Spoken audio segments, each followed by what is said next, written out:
যারা কোরবানি করার সিদ্ধান্ত গ্রহণ করবেন তারা জিলহজের চাঁদ ওঠার পর থেকে নিয়ে ঈদের দিন কোরবানি করা পর্যন্ত এই সময়ের মধ্যে মাথার চুল, গোঁফ, হাত পায়ের নখ এবং শরীরের অবাঞ্ছিত পশম ইত্যাদি এগুলো কাটা থেকে বিরত থাকবেন এই 10 দিন। অর্থাৎ এগুলো চাঁদ উঠার আগে আগে কেটে ফেলবেন। আর কাটবেন কখন? কোরবানির পরে। তাহলে চাঁদ উঠা থেকে কোরবানি এই সময়ের মধ্যে চুল, নখ ইত্যাদি কাটা থেকে বিরত থাকবেন কারা? যারা কোরবানি করার নিয়ত করেছেন।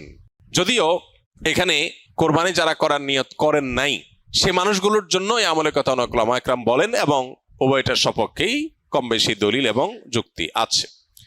এই দশক উপলক্ষে আমরা 10টি কাজ করব। নাম্বার 1, এই দশক উপলক্ষে সাধারণ যে নেকামলগুলো আছে, রুটিন যে ভালো কাজগুলো আছে এগুলো বেশি বেশি করব। কারণ এই যে মাত্র যে হাদিসটা শুনলাম যে এই দশকের ভালো কাজ আল্লাহর কাছে সবচেয়ে বেশি প্রিয়, অতএব আল্লাহর কাছে যেহেতু সবচেয়ে বেশি প্রিয়, রমজানের পরে, রমজান তো মাস হিসাবে সবচেয়ে সেরা, দিন হিসাবে সবচেয়ে সেরা এই দশক, এই দশকের আমল যেহেতু আল্লাহর কাছে বেশি প্রিয়, অতএব এই দশকে যে কোনো ভালো কাজ, 5 ওয়াক্ত নামাজ পুরুষরা জামাতের সাথে তাকবীরুল্লাহর সাথে যতটা গুরুত্বের সাথে সম্ভব পড়বো, আর মহিলারা সময় মতো যথাসম্ভব উত্তম উপায়ে আমরা নামাজ পড়বো। এর বাইরে নফল নামাজগুলো পড়ার চেষ্টা করবো, ইশরাক তাহাজ্জুদের চেষ্টা করবো ইনশাআল্লাহ। যত নফল আমল করা যায়, ফরজ আমলগুলোর ইহতিমাম বা গুরুত্ব আরোপ করা যায় সেগুলো করব। 1, নেকামল করা বেশি বেশি, কোরআন তেলাওয়াত, জিকির, আজকার সবগুলো। নাম্বার 2, যত রকম গুনাহ এবং পাপের কাজ আছে এগুলো সারা বছরই নিষিদ্ধ, হারাম। হারাম তো সারা বছরই হারাম। যে আমল, যে কাজ গুনাহ সেটা সারা বছর করাটাই গুনাহ, কিন্তু এই দশকে করাটা বিশেষভাবে নিষিদ্ধ এবং এই দশকে করাটা বিশেষভাবে জঘন্য। কারণ যে দশকে আল্লাহর কাছে নেকামল করা প্রিয় সে দশকে আপনি বদামল করলেন, সেটা আরো জঘন্য হবে না? তো এই জন্য এমনিতেই সম্মানিত 4 মাস সম্পর্কে আল্লাহ রাব্বুল আলামিন বলেছেন, ফালা তাজলিমু ফিহিন্না আনফুসাকুম, এই দশক, এই মাসগুলোতে তোমরা নিজেদের প্রতি অবিচার করো না। এই জন্য জিলহজের প্রথম দশক সম্মানিত 10 মাস, 4 মাসেরও অংশ, আবার মর্যাদাপূর্ণ দশক আল্লাহর কাছে সবচেয়ে প্রিয় নেকামলের জন্য। অতএব সেই দশকে আমরা গুনাহ থেকে, পাপের কাজ থেকে বেঁচে থাকার ব্যাপারে বিশেষভাবে যত্নশীল থাকবো ইনশাআল্লাহ। যে যে আমলে, যে যে বদামলের সাথে আমরা জড়িত, যে যে গুনাহের সাথে জড়িত, এই দশকে সেটাতে বেঁচে থাকার চেষ্টা করব।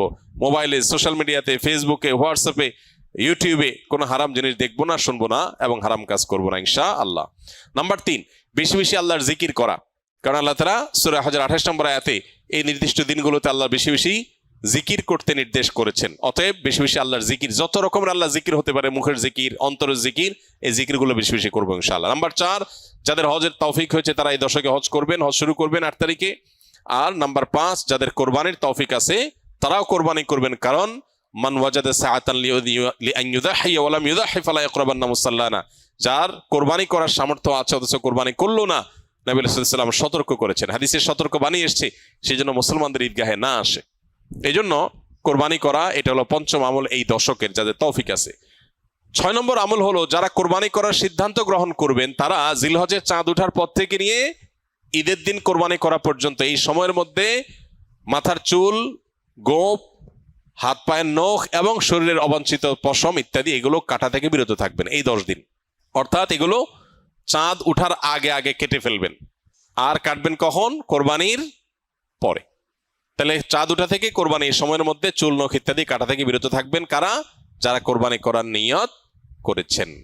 যদিও এখানে কোরবানি যারা করার নিয়ত করেন নাই সে মানুষগুলোর জন্য এই আমলের কথা অনেক উলামা একরাম বলেন এবং উভয়টার সপক্ষেই কম বেশি দলিল এবং যুক্তি আছে।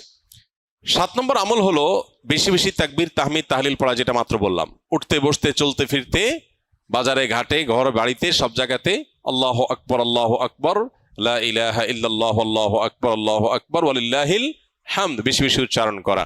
আমরা মোবাইলের ওই যে ওয়েলকাম টিউন হিসাবে তাকবীর কিভাবে সেট করা যায় সেটার জন্য আমরা প্ল্যান করতে পারি, প্রোগ্রাম করতে পারি। আর কতভাবে মানুষকে স্মরণ করানো যায় হালাল উপায়ে, বৈধ উপায়ে, সেটা আমরা চেষ্টা করতে পারি। তাহলে 7 নম্বর আমল হলো বেশি বেশি তাকবীর, তাহমিদ, তাহলিল পাঠ করা।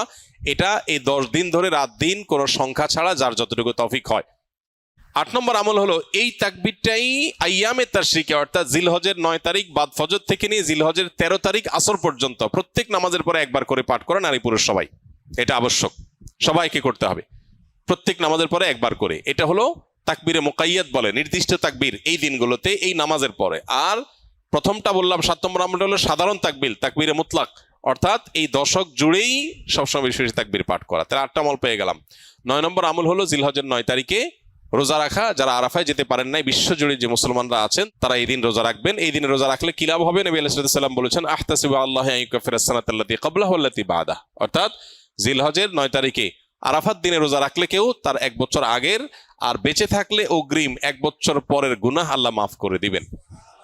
অর্থাৎ সগীরা গুনাহগুলো আল্লাহ তাআলা মাফ করে দিবেন। এই জন্য এই আমলটা করার চেষ্টা করা। শুধু জিলহজের 9 তারিখই নয়, অনেক উলামা ইকরাম জিলহজের 1 থেকে 9 পর্যন্ত এই সবগুলো দিনকে রোজা রাখাটাকে মুস্তাহাব বলেছেন।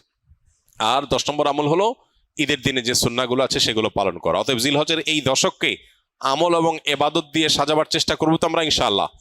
বেশি বেশি তাকবীর, তাহলিল, তাহমিদ নিজেরা পড়বো, অন্যদেরকে উদ্বুদ্ধ করবো। চেষ্টা করা যাবে না ইনশাআল্লাহ? আল্লাহ রাব্বুল আলামিন আপনাকে আমাকে আমাদের সবাইকে আমলের তৌফিক দান করুন।